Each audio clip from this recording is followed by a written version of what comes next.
Орой амралтаа аядухтан хүрэлж өгн үзэгчтэй Оргил мэдээллийн хөтөлбөрийн 21 цагийн мэдээ эхлэж байна. Мэдээллийн хөтөлбөрт анхаарлаа хандуулна.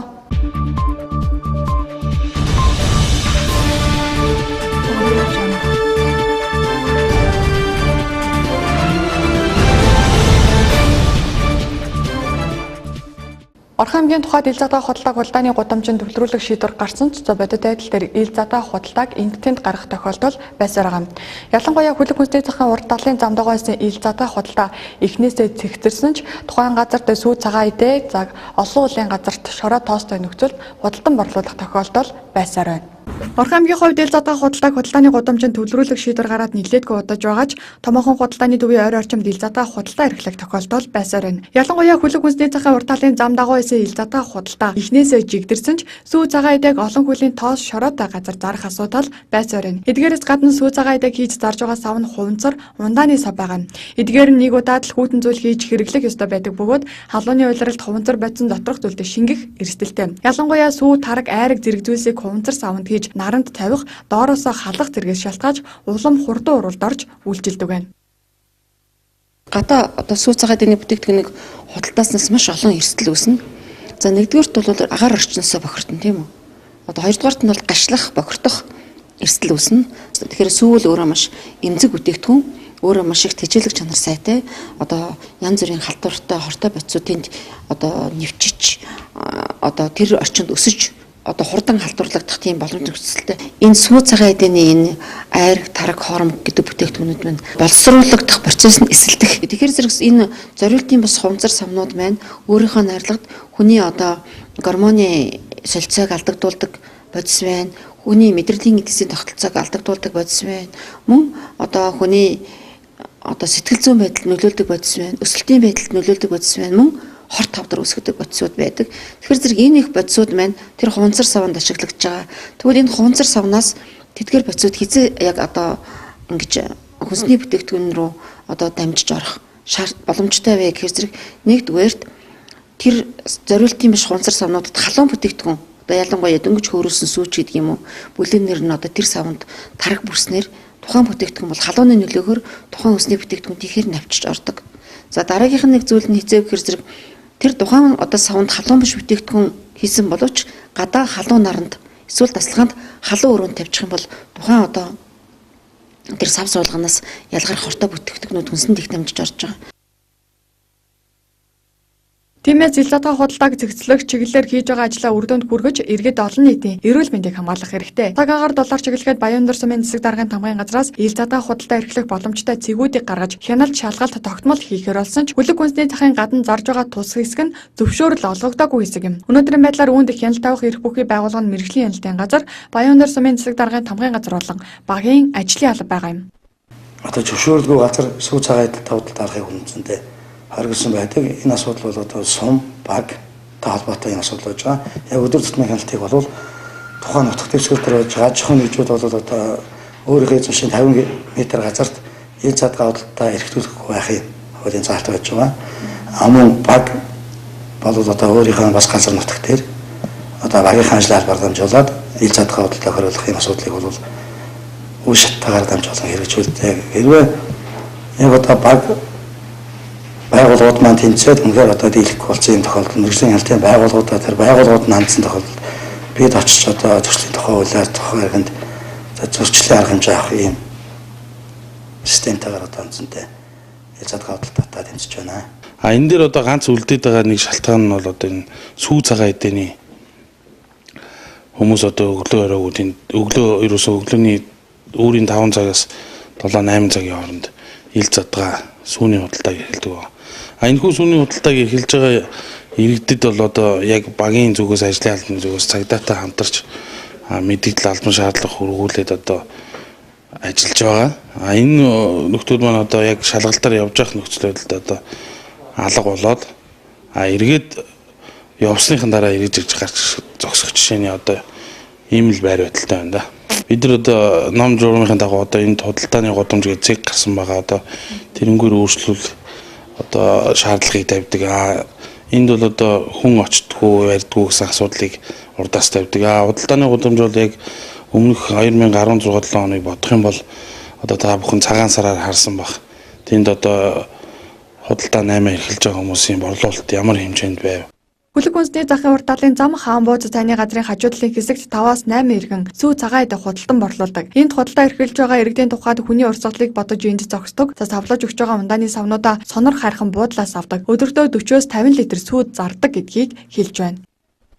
Өдөрт нэг 40 литр 50 литрийн авахаар барахгүй шүү дээ хүүхдүүд нь.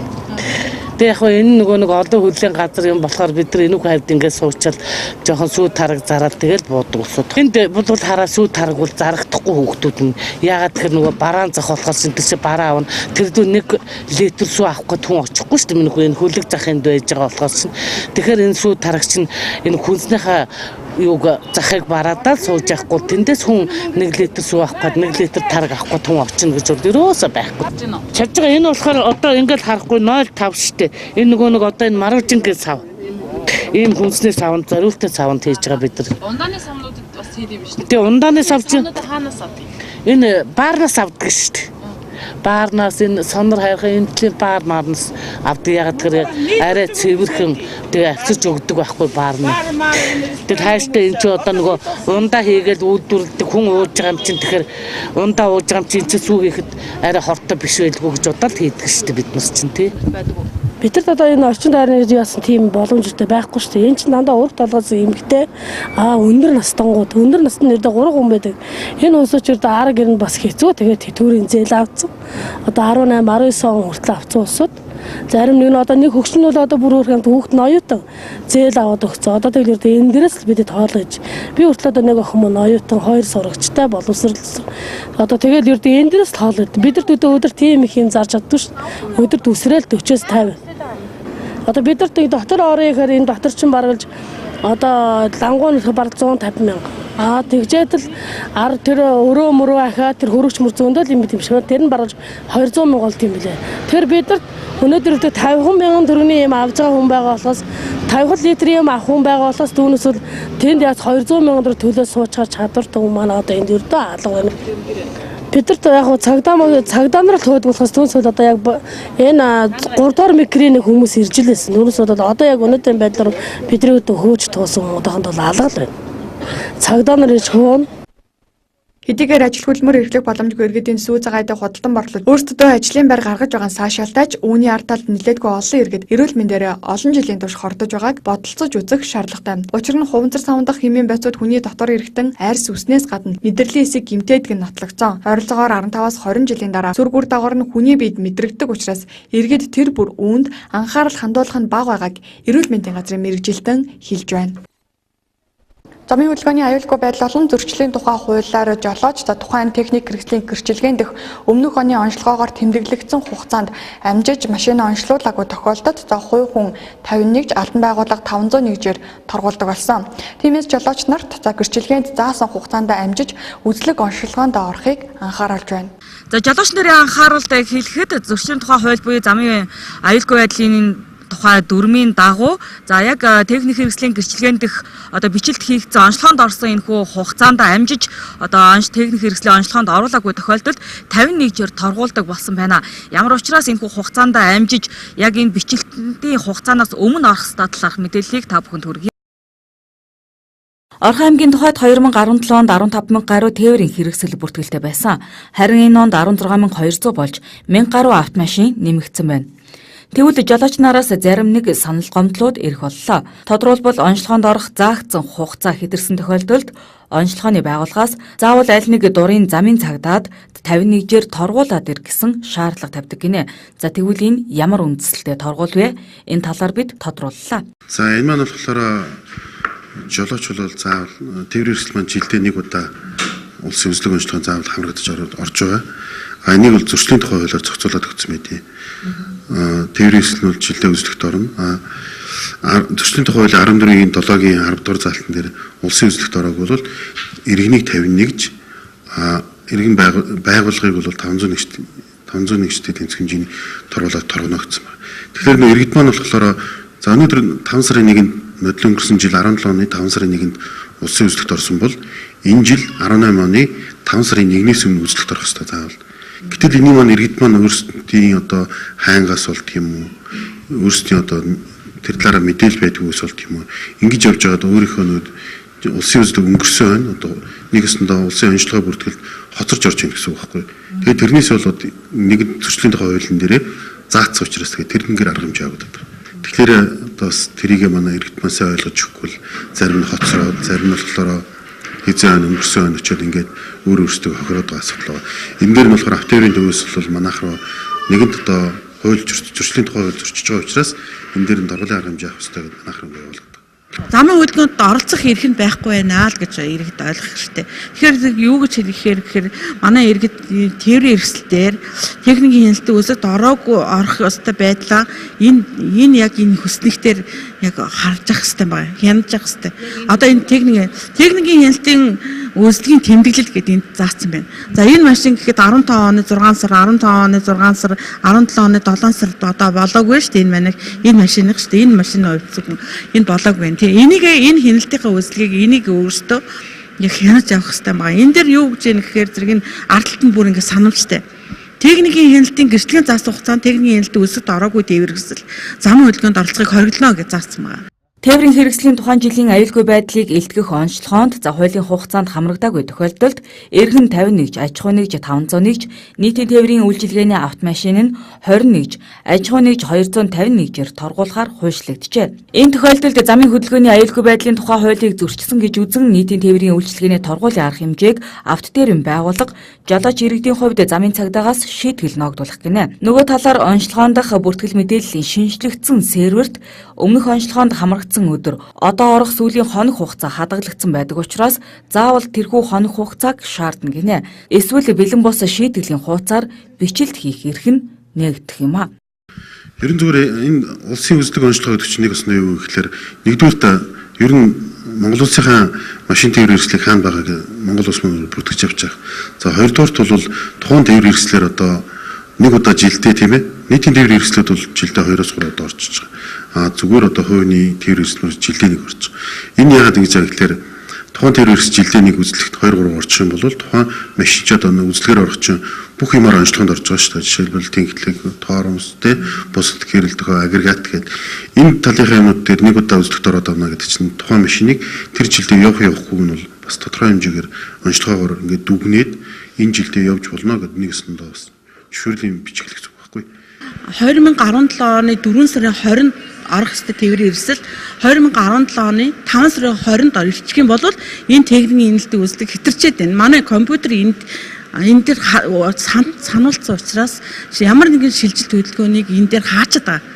Тийм учраас иргэд энэ дээр анхааралтай байх хэрэгтэй. Энэ бичлэлтэй сайн хийлгэж яваач гэж хэлбэ. Хэрэв торгуулаа төлөөд ирсэн одоо үед энэ шийтгэлийн хуудас авчирсан тохиолдолд тухайн компьютерийн програмд бас хүлээж авдаг. Тий, одоо зөвхөн тэгэл торгуулчид ирлээ бидний бичлэлтийг хийгээд явлаа.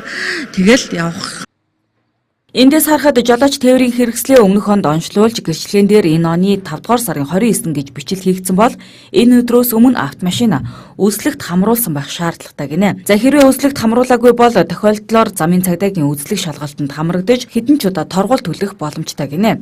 За энэ нь жолооч нарын хувьд эдийн засгийн хохиролтоогоос гадна тухайн тээврийн хэрэгсэл ямар нэгэн шилжилт хөдөлгөөн хийх боломжгүй юм а. Тиймээс жолооч нар аль болох хуулийн хугацаанд техникийн бүрэн бүтэн байдал, аюулгүй байдлыг хянан шалгах үйлчлэг онцлогоонд хамрагдаж байхыг холбогдох байгууллагуудаас анхааруулж байна. Худалдааны төвүүдээр худалдаалагдаж байгаа хүүхдийн тоглоомнуудын дийлэнх нь бүгд найрамдах хятад ард улсаас импортоор оруулж ирсэн тоглоомнууд байдаг. Эдгээр нь хийсэн материал зэргээс хамаарат хүүхдийн эрүүл мэндэд сүргээр нөлөөлдөг гэдгийг эцэг эхчүүд тэр бүр мэддэггүй. Тиймээс дараах мэдээллийг бэлтгэлээ. Орхон аймгийн худалдааны төвүүдийн хүүхдийн цэцэг болон лангуун дээр худалдаалагдаж байгаа хүүхдийн тоглоомны дийлэнх нь бүгд найрамдах хятад ард улсаас импортоор орж ирж байгаа тоглоомнууд байгаа юм. Эдгээр нь хийсэн материал түүхийн эд зэргээс хамаарат бага насны хүүхдийн эрүүл мэндэд сүргээр нөлөөлөх тохиолдол байдаг гэдгийг иргэд тэр бүр мэддэггүй. Ялангуяа олон улсын хүүхдийн эрхийг хамгаалах өдөр буюу хүүхдийн баяраар эцэг эхчүүд үлээдэг хөөс, барби хүүхэлдээ, хуунцар машин, хаягдал бүтээгдэхүүнээр үйлдвэрсэн тоглоом хүүхдүүдэд авч өгч нэг ёсондоо баярлуулдаг. Гэтэл иргэд энэ нь таны хүүхдийг хордуулж байгааг тэр бүр мэддэггүй юм. За эцэг эхчүүд маань хүүхдүүдэд авч өгч байгаа тоглоомыг сонгохдоо ямар нэгэн гаж үнэртэй, бодгийн өвөрмөц одоо өнгөтэй, ерөөс харахад л андшгүй байдаг л та тий. Тэгээ хямд бүр хитрхи хямд төсрүүнтэй. За хүүхдийн аманд ороод одоо хахах тийм нөхцөл бүрдүүлсэн, хүүхдийн нас биений онцлог тохироогүй. За ямар нэгэн элдв материал одоо хуванцар хаягдл ашиглаж хийсэн эдгээр бүтээгдэхүүний хүүхдүүдэд сонгож хэрэглүүлэхгүй байхыг Орхон аймгийн мэрэгжлийн хэлтийн газраас анхааруулan зөвлөж байна. За хүүхдүүдэд нас биенийх нь онцлог тохирсон, эрүүл ахуйн шаардлага хангасан, за гаднах сав баглаа боодлын үзэмж нь эрүүл ахуйн шаардлага хангасан. За тэгээд баталгаажлалтай газраас хүүхдүүдэд тоглоом авч өгөхийг зөвлөж байна. Тиймээс Орхон аймгийн мэрэгжлийн хэлтийн газраас 2 ажлын хэсэг гарган энэ сарын 28-ны өдрөөс эхлэн тоглоом худалдаалдаг лангуу дэлгүүр талбай дээр зарагдах тоглоомнуудад хяналт шалгалт хийж шаардлагатай тохиолдолд тоглоомнуудыг шинжилгээнд оруулж байна. Одоогоор ноцтой ямар нэгэн зөрчил гаргаагүйч за эцэг эхчүүд хүүхдүүдтэй хурц үзүүр ирмэггүй аманд ороод хахаж болцсохгүй эсхийг харгалзан за нас эцэггүй онцлогдсон тохирсон тоглоом худалдаж авахыг сануулж байна. Мөн тухайн тоглоом нь элдв гаж үнэртэй эсэх, будгийн агуулмж өндөртэй эсэх, хаягдл хуванцар ашиглаж хийсэн эсхийг шалгах хэрэгтэй. Учир нь бидний өдөр тутамдаа хүүхдүүдэд авч өгч тоглоулдаг за хүүхэлдэй буюу барбины үсийг хүртэл юугаар хийсэн нь тодорхойгүй байх тохиолдол байдаг аж. Ерөөсөө харваас л будг нь халцарсан. Тэгэл нөгөө хаймар буюу одоо нийлэг материал хаягдл ашиглаад хийчихсэн хямд төс рүү үдээ тий. Нөгөө хүүхэлдэй буюу барбины маань ингээ үс нь ерөөсөө яг ямар материал вэ гэдгээр хийсэн тодорхойгүй. Гаднах ууц сав боглоо байдал байхгүй. Одоо нөгөө бага насны хүүхдүүд ялангуяа бол тоглоомыг шууд амаараа мэдэрдэг. Тэгэхээр зэрэг эдгээр зүйлсүүдээр тэр нэлээдгүй зөрчлүүд бол илэрдэг. За ялангуяа тэр нөгөө нэг агаарын бөмбөлөг нөгөө хий азотоор хилцэн шаарыг бол бид нар хэрэглэх нь хүүхдийн эрүүл мэндэд одоо хор нөлөөтэй аюултай гэж үзээд байгаа. Бага насны хүүхдүүд ихэвчлэн тоглоомоо амандаа хийж шүдээрээ мэдэрч тоглодог. Гэтэл тухайн тоглоом нь будагтай мөн хүнд металлын орцтой формальдегид зэргийг агуулж байгаа бол тухайн хүүхдийн биед бага багаар хүнд металлууд шингэж хуримтлагддаг байна. Энэ нь цаашлаад ой тогтоолтод нөлөөж сэтгэх чадварыг бууруулах зэрэг эрүүл мэндийн талаас олон сөрөг үр дагавартай гэдгийг мэрэгжлийн хүмүүс анхааруулж байна. 2017-оос 2018 оны хичээлийн жил дуусгаж байна. За үүнтэй холбоотойгоор боловсрал соёл урлагийн газраас элсэлтийн ерөнхий шалгалт болоод за Эрдмийн баяртай холбоотой мэдээллийг хүргэж байна. Сурагчдын зооны хичээлийн амралт тун утахгүй эхэлнэ. За тодорхойлбол 1-ээс 2 дугаар ангийн сурагчдын хувьд 6 дугаар сарын 1-нд, 3-аас 9 дугаар ангийн сурагчид 6 дугаар сарын 8-нд амрахнэ. За харин ахлах ангийн сурагчдын амралт 6 дугаар сарын 15-нд эхлэхээр болсон байна. За мөн элсэлтийн ерөнхий шалгалт 6 дугаар сарын 16-наас 6 дугаар сарын 20-ны өдрүүдэд 4 дугаар сургуульд явагдана. Энэ удаад 1427 хүүхэд элсэлтийн ерөнхий шалгалтад орохоос 130 нь өмнөх оны төгсөгчд юм а. Мөн зохион байгуулалтын хувьд 34 ангид шалгалтыг авах бөгөөд төгсөгчдийн суудлын хуваар бэлэн болсон байна. Одоогоор шалгалтыг зохион байгуулах болон хянагчаар ажиллах багш нарыг сонгож байгаа талаар холбогдох албанаас мэдээлэл хийлээ. Ерөнхий шалгалт маань 6 сарын 16-наас 20-ны өдрүүдэд 4-р сургууль дээр зохион байгуулагдана. 1427 хүүхдээс өмнөх оны 130 хүүхэд элсэлтийн ерөнхий шалгалтанд орохоор байна. За анги бүлэг зохион байгуулалтын хувьд 34 ангид зохион байгуулахаар бэлтгэл ажлыг хангасан хүүхдүүдийн суудлын хуваар ирсэн. За хянагч багшаар ажиллах шалгалт зохион байгуулах багш нараа бас сонгож байна. За тоног төхөөрөмжийн хувьд боловсролын үнэлгээний төвийн даргатай өнгөрсөн 7 хоногт Улаанбаатарт байхдаа бичлэн уулзсан. Өнөөдөр нэгдүгээр өдөр орон нутгтны хүндрэл учруулахааргүй ямар нэгэн байдлаар тэр нэг 40 камерын асуудал энэ сонсох төхөөрөмжийн нэмэлт тоног төхөөрөмжүүдийг шийдээд өнөөдөр хариу хэлнэ гэсэн. Энэ жилийн элсэлтийн ерөнхий шалгалтад оролцогчдын материалыг тэр дор нь засаж хариуг нь гаргах нь онцлог байгаа. Үүний хүрээнд шалгалт явагдах 4-р сургуулийг бүрэн камержуулж нэмэлт тоног төхөөрөмжүүд суйрлуулахар болсон. Ингэснээр шалгалт өгсөн төгсөгчид тэдний ар гэрийнхэн гадна байрлуулсан том дэлгэцээр оноогоо харах боломж бүрдэх юм а. Хаашд манайх энд байдаг гэдэг утгаар намар бүртгүүл нэгсэн хүлээлттэй гол нь бас захын хорооллын хүүхдүүд намар төвийн сургууль руу орох магадлалтай гэж ийм хүлээсэн нэг 600-аас 700 хүүхэд бүртгэлтэй хамрагдаагүй. Намар бид 8 сарын сүүлчээр нэмэлт бүртгэлийг бас ингэ зохион байгуулахаар төлөвлөсөн байгаа. 5 дугаар сарын эхээр сургууль цэцэрлэгт шинээр элсэн суралцах сурагчдын бүртгэл явагдсан. За тэгвэл 2018-аас 2019 оны хичээлийн жилд 1-р ангид 2300 хүүхэд, цэцэрлэгт 1351 хүүхэд шинээр элсэн суралцахаар бүртгүүлсэн гинэ. Улс орон даяар өрнөсөн Монголоос сонсын аяны хүрээнд Орхон аймагт 9 удаагийн уулзалт зохион байгуулж 10,000 орчим иргэн хамруулан бичлэн болон бичгээр 1000 гаруй иргэн санал хүсэлтэд уламжиллаа. Өнгөрсөн хугацаанд Орхон аймгийн бүх багийн ард иргэд энэхүү аянд оролцсон юм. Эрхлэгчдэд шудраг ёс гэж зүйл байх ёсгүй. Боломжгүй яагаад. Тэр улс төрийн хүчин нь хувь хүний эрх чөлөөг дээдлж чаддаггүй л үнэт зүйлтэй юм бол ямар ч шудрагаас аль ч нэгэнд тогтдог.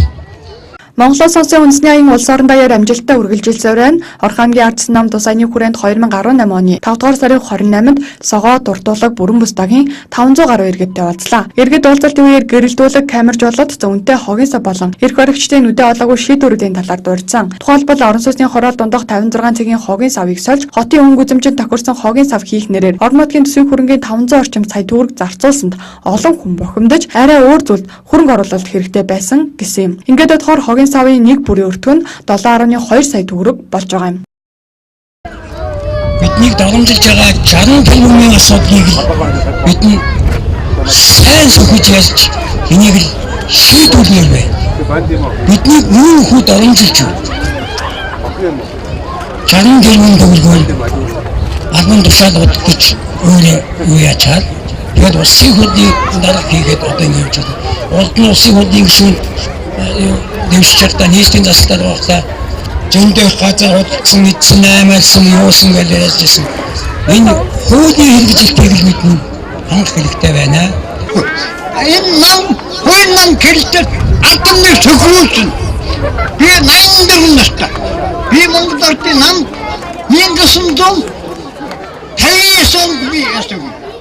Бид нар 90 оны энэ хувьсгалд энэ Орхон аймагт Эрдэнэ тод гэж байхад бид нар өлсгсөн сууж ирсэн.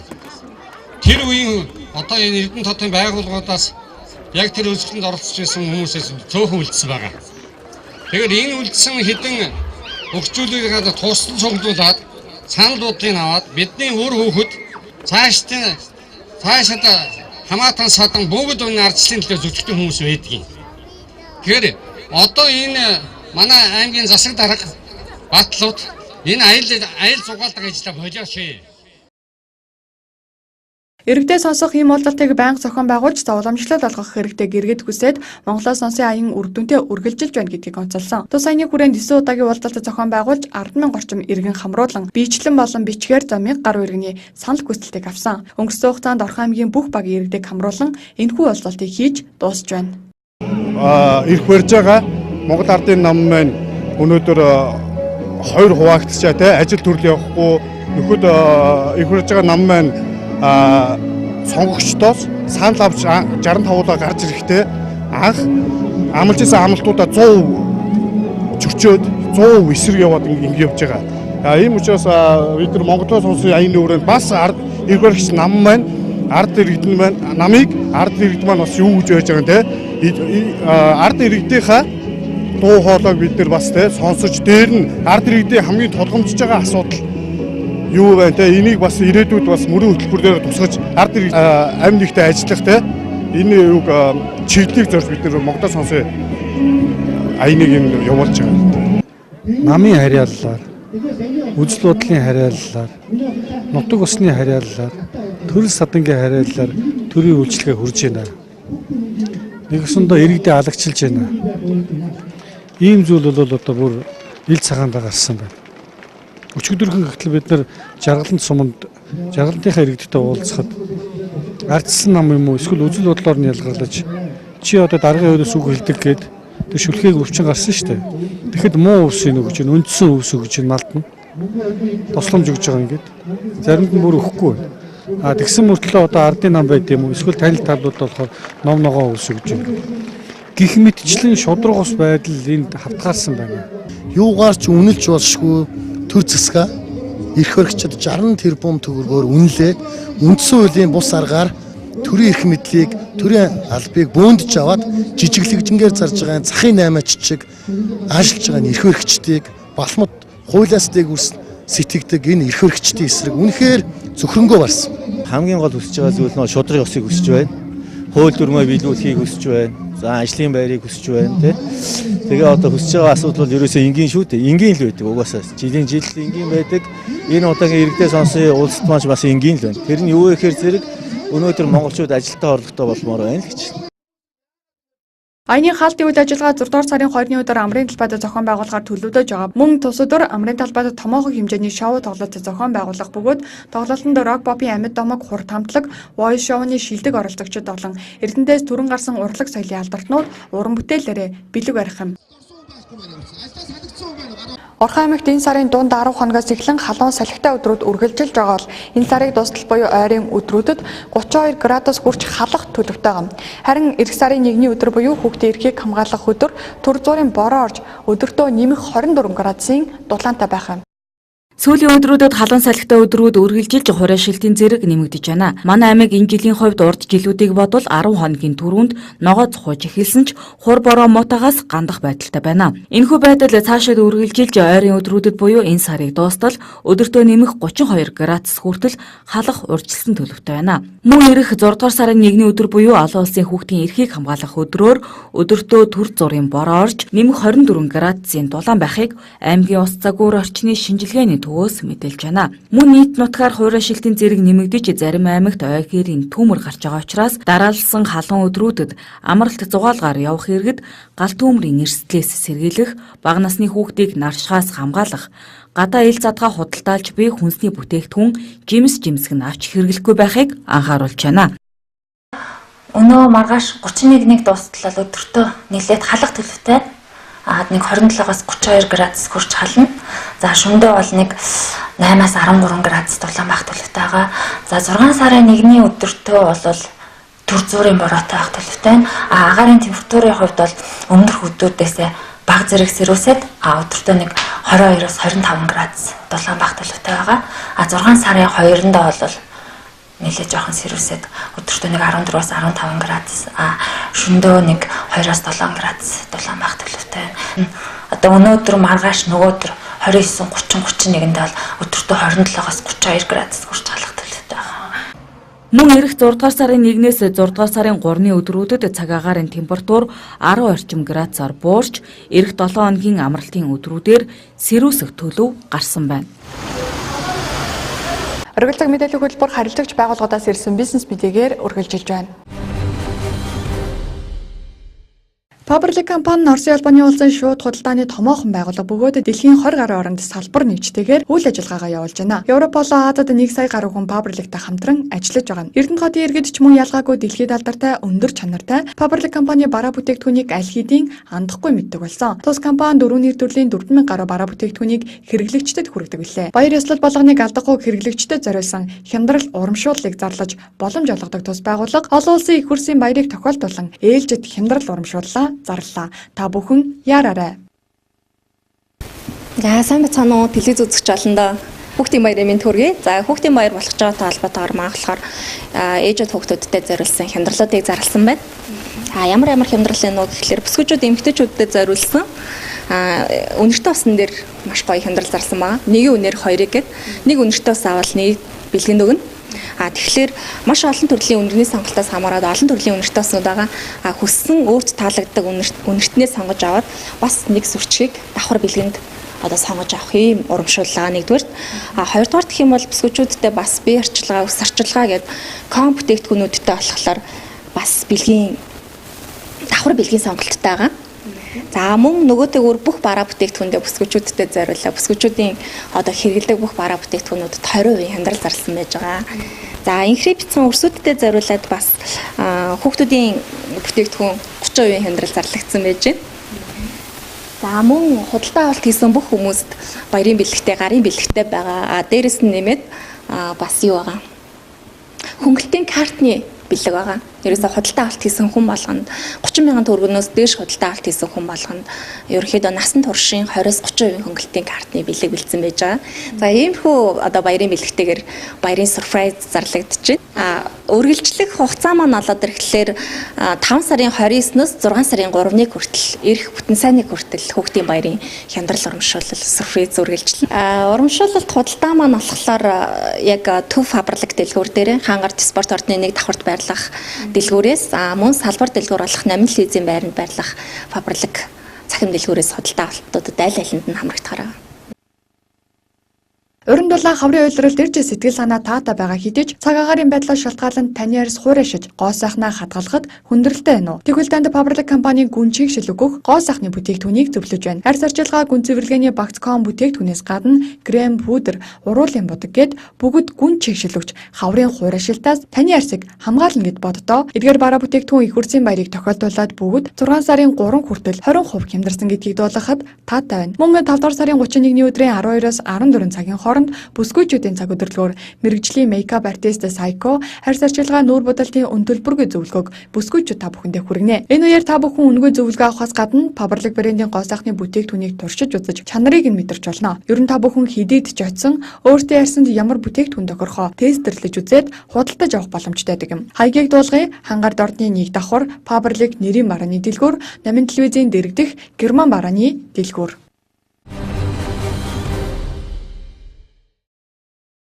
Чухал амжилт сургалтын төвийн хамт олон Эрдэнэт хотод хүрэлцэн ирлээ. Сургалт цөөхөн хоног үргэлжлэнэ. Эхэлж бүртгүүлсэн 10 хүнийг 40% хөнгөлөлттэй үнээр суралцуулна. Та бүхэн амжиж бүртгүүлээрэй. Бид дараах чиглэлээр сургалт явуулна. Үүнд үсчин гоо сайхан, маникюр, оёдол эсгүр, тогооч талах нарийн бов, цэцэрлэгийн туслах багш, гар утас засвар, хиймбаа цахилгаан гагнуур, хөдөлмөр аюулгүй байдал эрүүл ахуйн ажилтан, хүнд машин механизмын оператор, нэгтлэн бодох бүртгэл, нерв, худалдагч касс. Чухал амжилт сургалтын төв бол одоо манай 10 жил болох гэж байгаа. 10 жил хүрээнд өнөөдөр одоо мэрэгжлийн улс судыг мэрэгчлээ болгох, мэрэгчлээ болгоод ажилдаа оруулах ийм их том хөтөлбөр зохион байгуулад хөдөө орон нутагт одоо өнөөдөр сурвалж зохион байгуулаад 5 дахь аймагт одоо Орхон уул аймагт одоо ирлээ.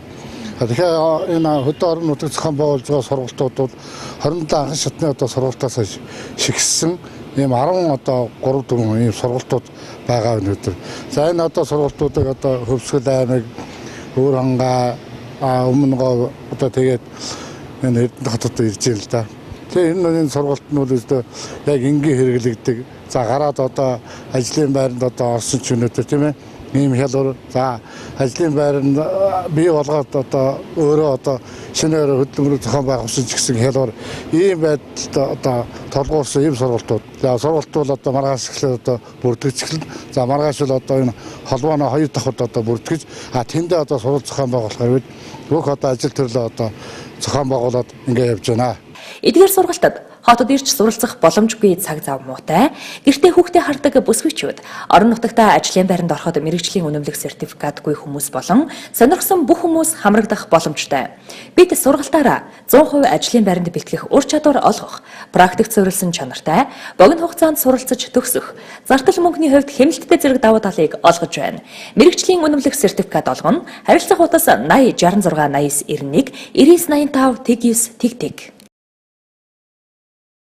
Бид та бүхэнд Архан аймагт болж өнгөрсөн үйл явдлын мэдээллийг чухлыг шударгаар шуурхаа хүргэлээ. Мэдээллийн хөтөлбөрийн төгсгөлд цаг агаарын мэдээллийг хүлээн авна уу?